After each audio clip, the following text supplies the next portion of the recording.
Assalamualaikum warahmatullahi wabarakatuh. Teman-teman, kembali lagi di channel YouTube saya, Khairun Imam.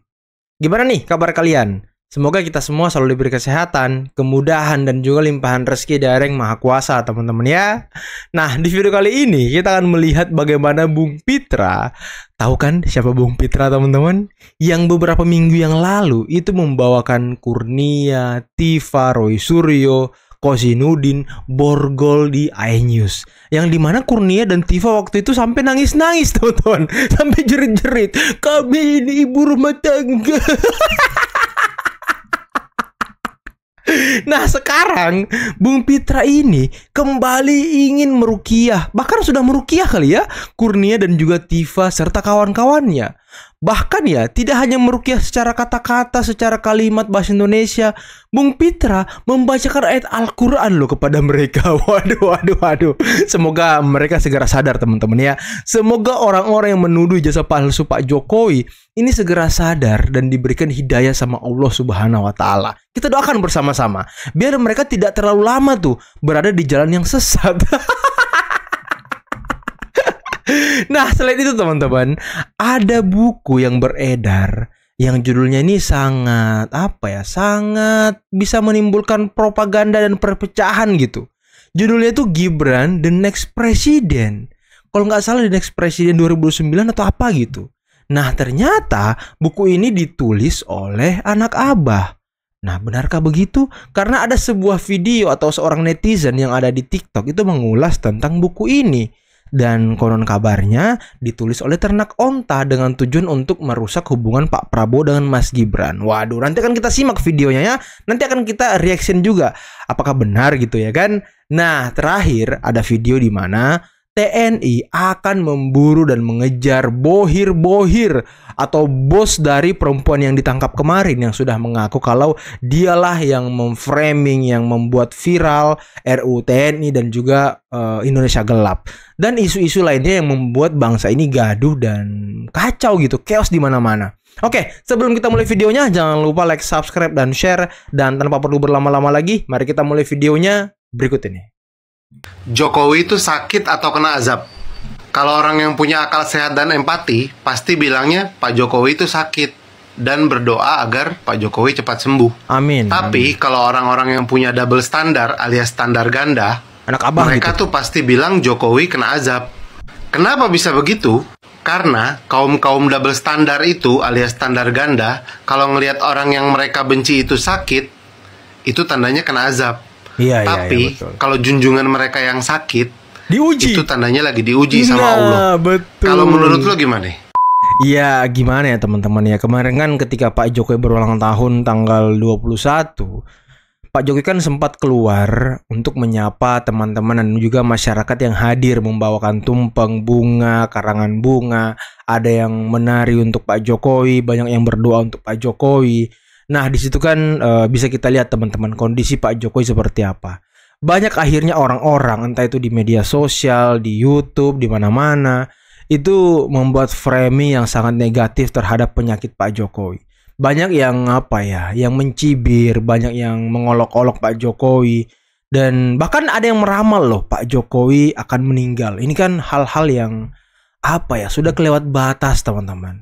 Ya semogalah orang-orang yang meramal Pak Jokowi meninggal ya meninggal duluan, teman-teman. Kan sudah ada beberapa tuh orang-orang yang sudah terbukti meramal Pak Jokowi meninggal, dia duluan yang meninggal. Nah, inilah jangan sampai kita merendahkan orang, jangan sampai kita mencibir penyakit orang. Jangan sampai penyakit yang diderita Pak Jokowi itu kembali ke kalian yang mencibir, yang menghina. Ya, kan kalian sendiri yang repot. Ya, untuk ini di video ini saya mengajak teman-teman semua yang nonton, kita doakan Pak Jokowi, Presiden ke-7 Republik Indonesia segera diberikan kesembuhan, segera bisa beraktivitas kembali, bisa bertemu, menyapa masyarakat, berfoto dan lain sebagainya. Karena sepertinya kebahagiaan Pak Jokowi itu ya berada di tengah-tengah masyarakat, teman-teman. Oke, jangan lupa doakan Pak Jokowi. Buat ibu-ibu itu ya, lu minta maaf aja deh kepada Bapak Jokowi. Bukan betul. Karena kalian telah menuduh perbuatan pidana terhadap orang. Kamu kan seorang pengacara. Mestinya kalau seorang pengacara itu mengatakan asas praduga tidak bersalah. Jangan langsung bilang-bilang jasa palsu Jokowi. Itulah tuduhan yang serius. Putusan pengadilan ada nggak mengatakan itu palsu? Belum Ada. ada. UGM saja mengatakan itu asli. Terus yang kalian percaya apa? Hantu. Hantu ya kan. Jangan lu bilang orang nggak berbobot, lu sendiri yang nggak bermutu omongannya, mengatasnamakan rakyat, menjual-jual ayat. Ulama, ya kan? Saya ingin bacakan apa dulu nih ayat Al-Quran dulu kepada mereka Waduh, ini ya. waduh, bacakan bang, Jadi, bang. biar tahu nih. Jadi jangan lu aja yang bisa baca ayat gitu loh. Waduh. Saya ingin sampaikan surat Al-Baqarah ayat 41 yang berbunyi, dan janganlah kamu jual ayat-ayatku dengan harga yang murah dan bertakwalah hanya kepadaku. Itu surat Al-Baqarah ayat 41. Waduh, itu jangan menjual-jual ayat ya kan. Ya, selama ini kira-kira siapa yang menjual ayat, teman-teman? Kira-kira selama ini siapa yang selalu menggunakan ayat-ayat Al-Quran untuk membenarkan apa yang mereka lakukan? Walaupun itu salah ya kan, tapi ya dia menguatkan perbuatannya dengan Al-Quran. Jadi seolah-olah perbuatan mereka itu benar, teman-teman. Nah, siapa kira-kira yang selama ini selalu berbuat seperti itu? Bisa kalian lihat sendirilah. Bisa kalian mendeteksi sendiri orang-orangnya siapa aja. Kita tidak perlu sebut namanya ya kan, nanti orangnya tersinggung, teman-teman. Buku Gibran The Next President tidak laku, dijual 14.000 di pasaran tidak laku. Bahkan ada yang mengatakan dikasih gratis pun ogah bacanya. Gimana mau laku? Wong penulisnya saja anak abah. Penulisnya pernah tulis buku wawancara imajiner Anies Baswedan Presiden 2024. Pada tahun 2023 dia mengatakan sudah menulis tentang Gubernur DKI Jakarta sekaligus calon Presiden Republik Indonesia tahun 2024, Anies Baswedan.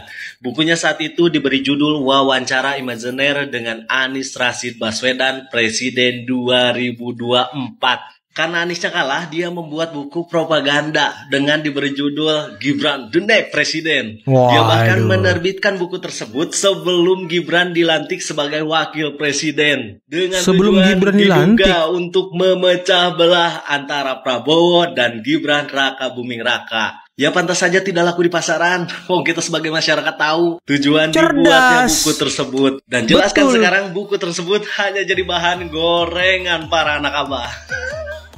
Betul, rakyat udah cerdas, nggak bisa lagi dibodoh-bodohi oleh kaum-kaum itu ya kan. Aduh, Gibran The Next President. Terus diterbitkannya pun sebelum Gibran dilantik. Ini kan aneh-aneh, teman-teman. Tujuannya apa gitu? Kalau kata abangnya tadi ya, ini buku sebagai propaganda. Nah, memang selama ini banyak yang ingin memisahkan dan menghancurkan hubungan antara Gibran dengan juga Pak Prabowo. Dan itu selalu mereka lakukan. Ingin memakzulkan Gibran lah, menyerang lewat Pak Jokowi lah, jasa palsu, menyerang dengan Fufu Fafa lah.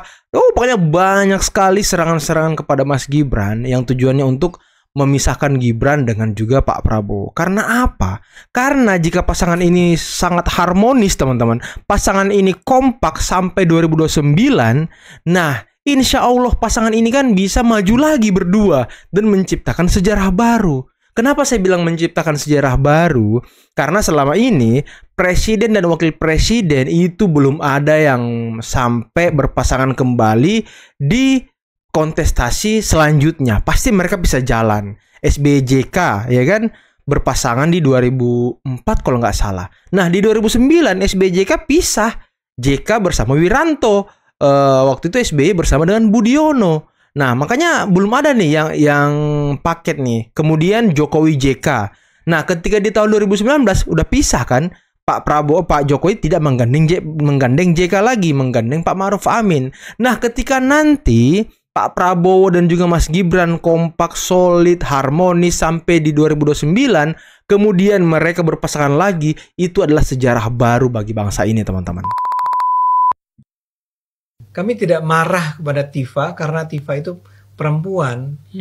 Roy Suryo juga kita bukan benci, tapi kita marah sama Rismon Sianipar. Sama siapa lagi si Rizal Fadila. Kita juga marah ngeliat tulisan-tulisannya. Rizal tuh kalau menulis luar biasa kasar. Benar. Tapi kan kita nggak akan sebut ini dasar jalang, bandot atau apa. Nggak mungkin. Iya. Jadi mungkin ada. Tapi kan ya kita tadi lihat Tifa ini memang sedang dengan sengaja membangun drama queen, ya. Dia ingin mengajak para perempuan bersama-sama itu merasa bahwa yang diserang ini bukan cuma Tifa ya, tapi Tifa dan kawan-kawan para perempuan-perempuan lainnya. Jokowi itu anti perempuan. Seolah-olah begitu ya. Waduh. Dia bangun itu kan? Iya. Nah, kita jangan kemakan juga dengan itu, ya. Jadi Dokter Tifa itu seolah-olah selama ini kan dia nyinyir ya, ngomong suka-suka sebagai netizen ya. Giliran dia mendapatkan karma sosial ya, karena ulahnya. Kan selama ini orang-orang yang geram ya, mungkin yang orang yang menyukai Jokowi, yang menghargai kinerjanya waktu jadi presiden itu geram tapi diam. Karena apa sih? Cewek satu ini, mak-mak komplek gak jelas. Itu mungkin ya awalnya gitu ya. Iya, pasti ada itu. Ketika terbukti bahwa menurut persepsi mereka atau menurut pendapat mereka Tifa itu sudah jelas salah, sudah gak logis. Tuntutannya atau apa kekritisannya itu sudah nggak pakai dasar, sudah UGM mengakui, Barreskrim menyatakan ijazahnya asli, nanti tinggal bergulir ke pengadilan. Nah, mungkin saking gondoknya terlepas. Itu kan salah satu fenomena medsos saja ya. Iya. Nah, teman-teman, tadi kata Bung Ade Armando, Tifa ini sedang mengajak perempuan-perempuan untuk membenci Pak Jokowi ataupun mempropagandai bahwa Pak Jokowi ini benci terhadap perempuan. Tidak hanya itu, kemarin beberapa minggu yang lalu atau beberapa hari yang lalu bahkan, Buniani, orang yang sudah dipenjara juga di zaman Pak Jokowi, sampai membuat tuduhan lagi loh bahwa Pak Jokowi itu anti-Islam. Waduh. Ini orang-orang ini tuduhan-tuduhannya gak berhenti-berhenti gitu sama Pak Jokowi ya kan. Mereka ini otaknya makin kotor rupanya, hatinya makin kotor gitu sama Pak Jokowi. Makanya apa yang keluar dari mulut mereka tentang Pak Jokowi ya jelek semua gitu. Kecil TNI, siapa saja yang terlibat hasil pendalaman dari Kejaksaan ini, dari Marcel Santoso ini.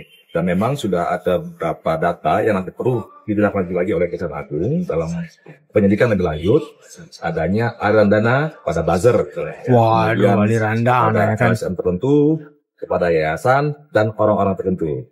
Jadi dia sudah mengakui adanya aliran dana 500 juta, 2 juta US dollar kepada 2 juta US dollar yang nanti perlu didalami. Ini kan baru pernyataan sepihak dari MS ya, artinya kita perlu pedalami lagi. Selama ini dia membuat narasi itu kan tentunya bukan dia sendiri yang membuat, karena kan dia bukan ahlinya, tetapi kan ada orang-orang yang disuruh untuk membuat itu, sehingga adanya aliran dana ke tempat-tempat tadi ya, yang tadi saya sebutkan, ada ke LSM tertentu, ASN tertentu, orang-orang tertentu, dan para buzzer tadi. Jadi kan inilah yang ternyata membuat riuh suasana akhir-akhir tentang petisi atau RUU TNI tadi. Betul. Itu kira-kira. Betul Pak, kejar semua orang-orangnya Pak. Kejar bohir-bohirnya, bos-bosnya itu harus dikejar semuanya Pak. Jangan sampai mereka muncul lagi dengan isu-isu baru, dengan orang-orang baru, dengan kurcaci-kurcaci yang baru.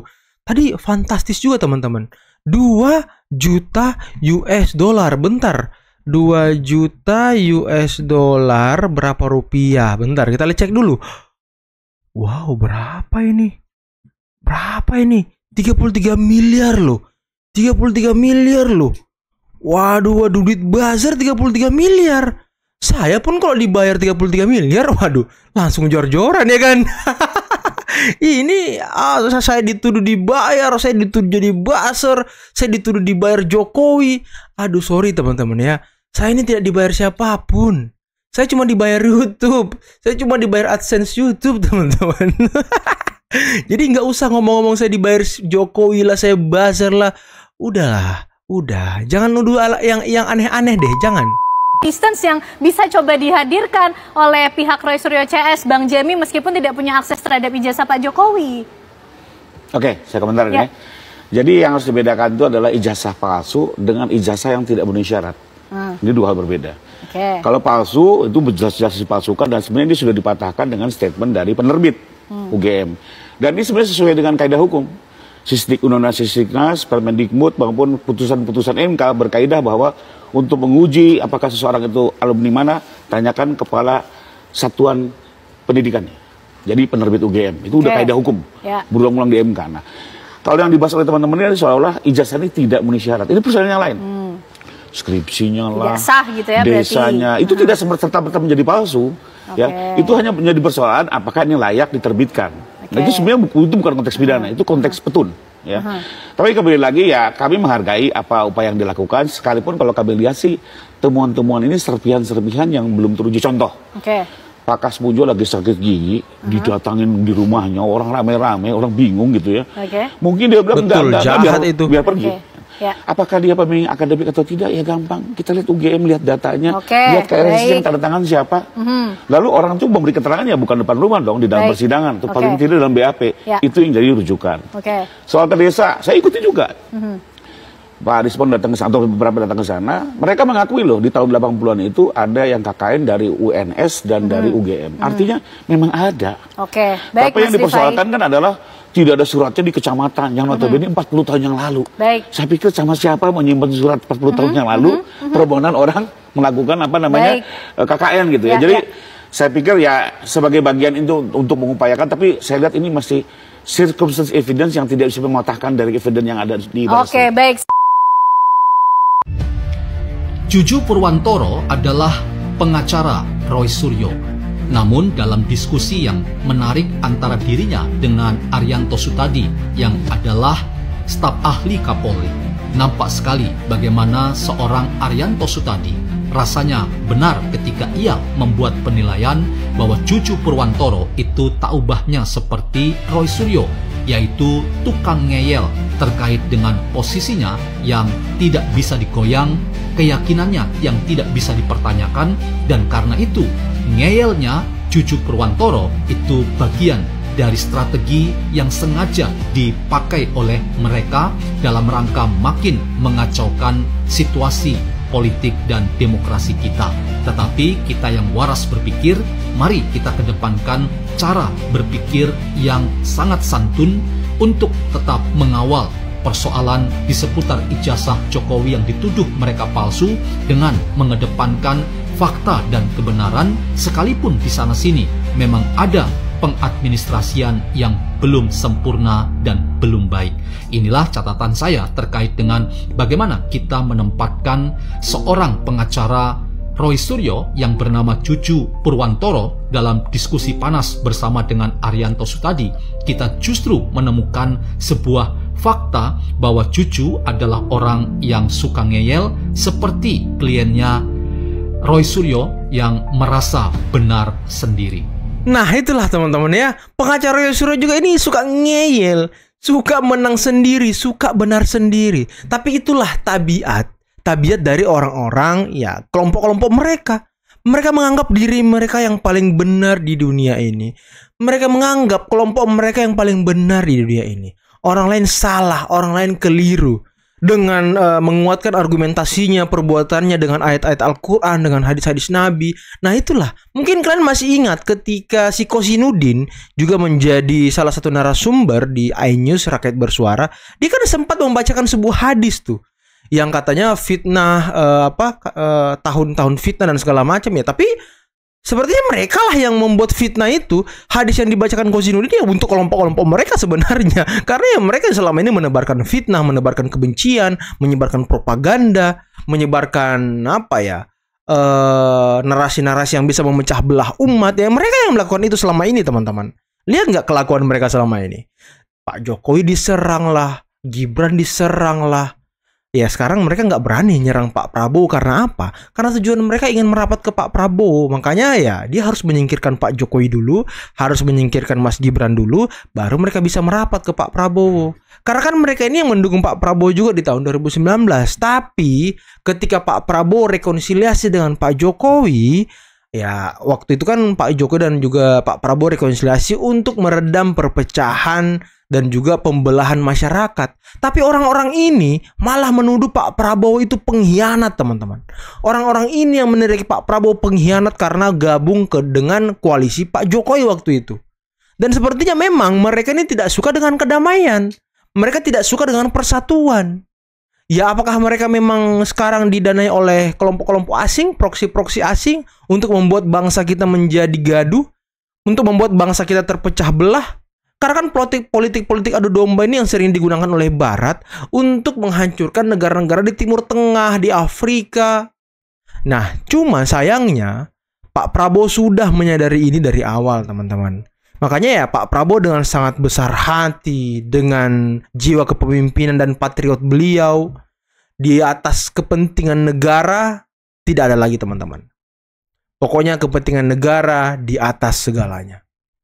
Ya itulah jiwa patriot dari seorang Pak Prabowo. Tidak seperti gerombolan-gerombolan ini yang selama ini teriak-teriak di jalanan, menyebarkan isu-isu liar, menyebarkan tuduhan-tuduhan liar yang gak jelas. Nah, semoga Pak Prabowo dihindarkan dari orang-orang seperti ini. Ya saya pikir ya memang Pak Prabowo sudah mengetahui gitu, sudah memetakan siapa-siapa orang-orang yang kemarin mendukung beliau, tapi ya akhirnya tidak terima ketika beliau melakukan rekonsiliasi dengan Pak Jokowi. Nah tadi bisa kita dengarkan juga bagaimana Bung Pitra membacakan sebuah ayat yang sangat pamungkas gitu, yang artinya ya bisa kita dengarkan tadi. Nah ini sepertinya ya peringatan juga bagi Tifa, Kurnia dan kawan-kawan, jangan suka menjual-jual ayat gitu untuk kepentingan pribadi, bahaya. Dan lagi, buku Gibran the Next President, bentuk propaganda dari gerombolan-gerombolan ini untuk memisahkan hubungan Gibran dengan juga Pak Prabowo. Nah ini harus kita jaga teman-teman. Pak Prabowo Gibran harus kita jaga, jangan sampai terpecah, jangan sampai kedua tokoh pemimpin kita ini terjadi pembelahan, jangan sampai. Kita harus mengawal pemerintahan Prabowo Gibran sampai selesai teman-teman. Oke, jangan lupa like, subscribe, dan share. Bila taufiq wal hidayah. Wassalamualaikum warahmatullahi wabarakatuh. Bye-bye.